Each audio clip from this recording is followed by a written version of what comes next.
right, let's see if we got some brood in this hive. This hive overwintered strong, went into winter strong, and you may remember I started feeding them last week some 1-to-1 sugar water with my additives, and they've eaten that much. About half of that one, which would have been half of that is a quart. It's been, I don't know, 6 days maybe. Can't remember for sure.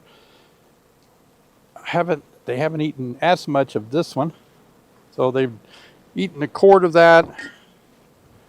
Let's take this insulation box off.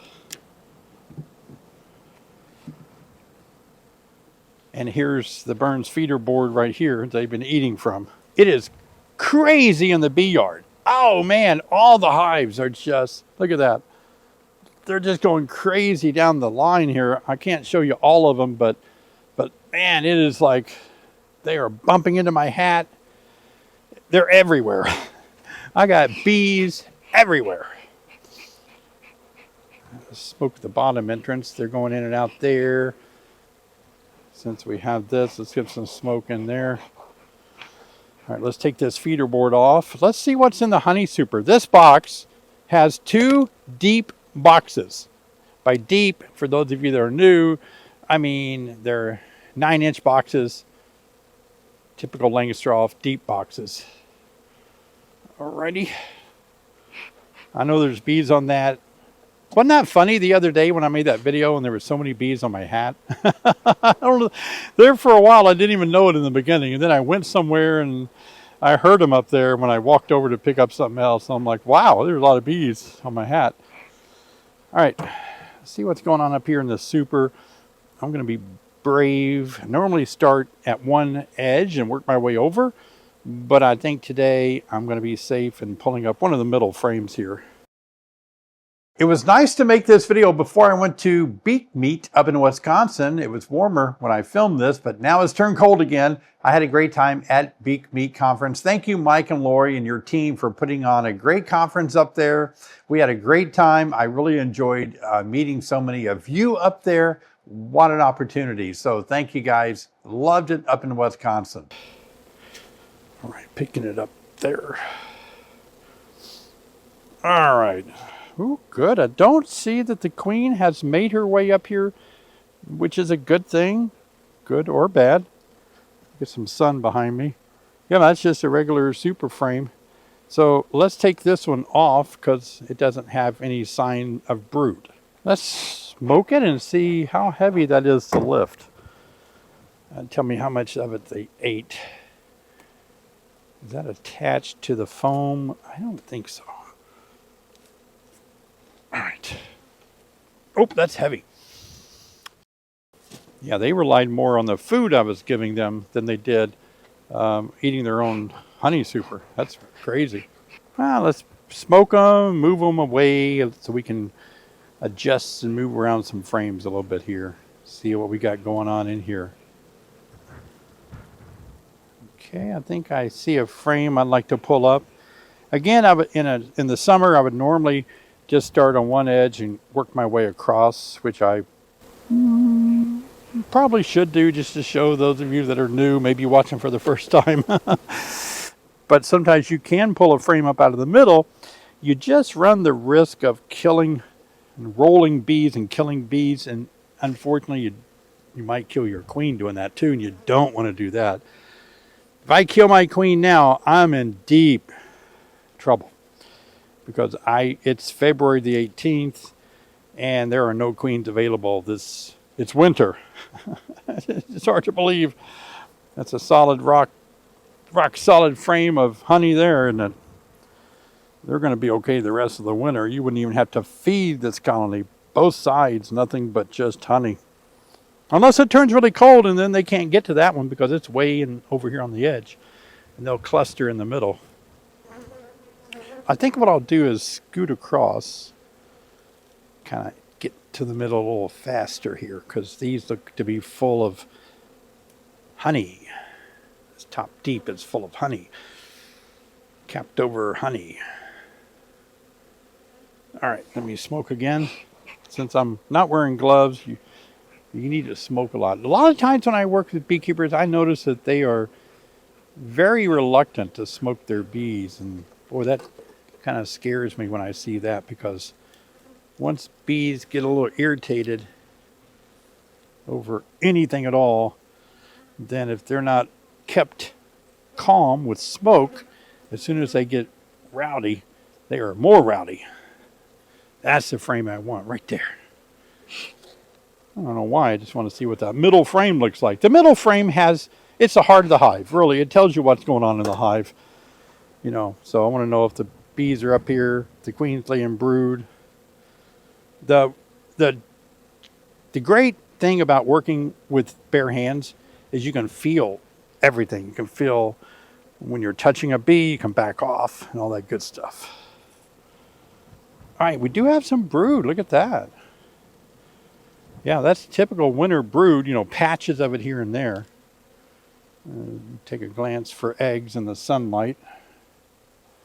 Oh yeah, I don't know if you can see, but there's a lot of young larvae in there on that frame.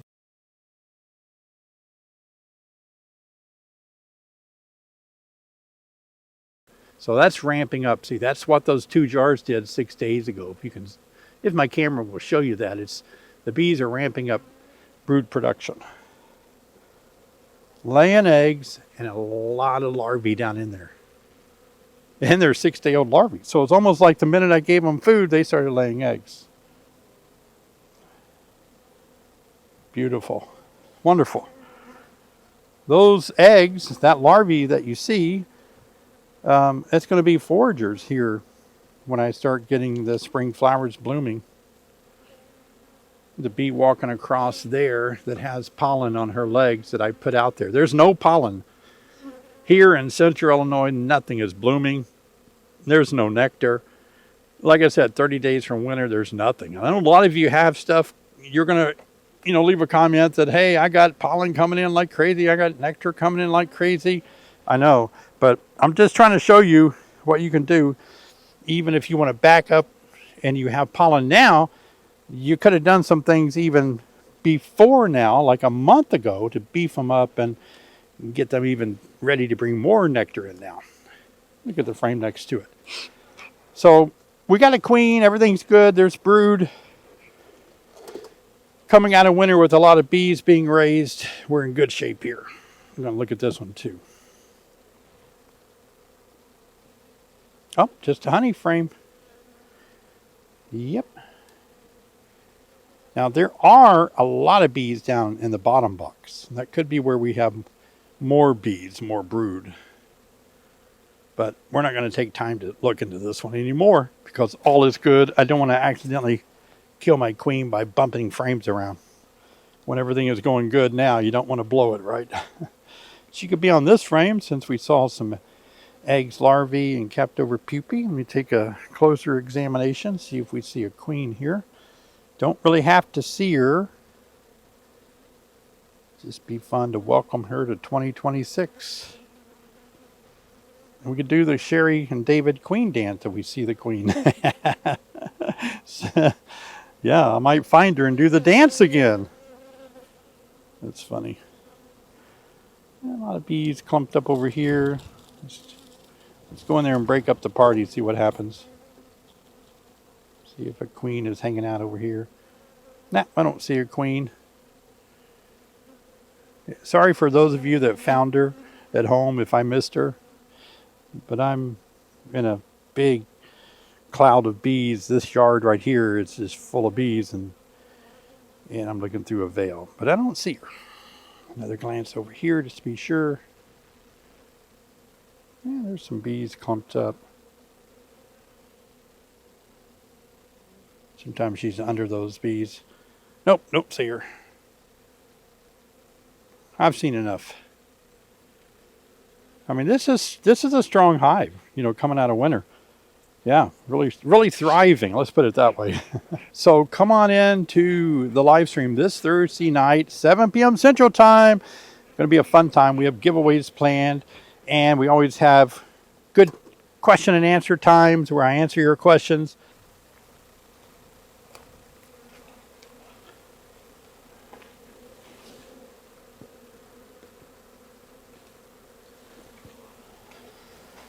That went in pretty easy. All right, let's get all the bees back in the house. Yeah, it's going to be turning colder again. We knew it wasn't going to last forever.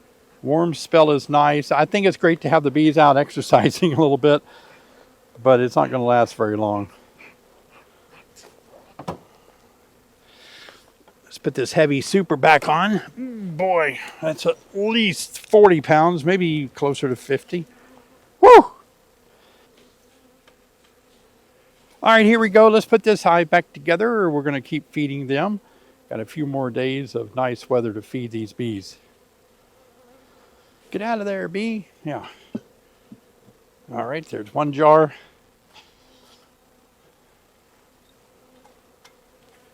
Here's another jar. Here's a box.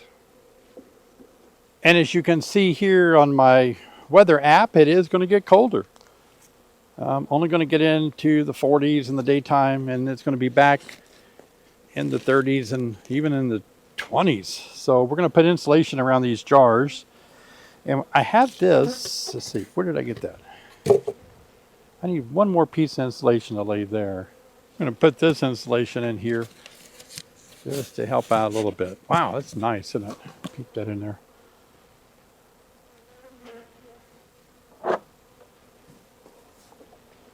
Top cover back on. Need to put a brick back on. Well, I just made a video, in case you missed it, about how I transition from winter feeding over to spring feeding and what time of the year is best to do that. I'd like for you to watch that video. Check it out right over here. I'll see you guys over there.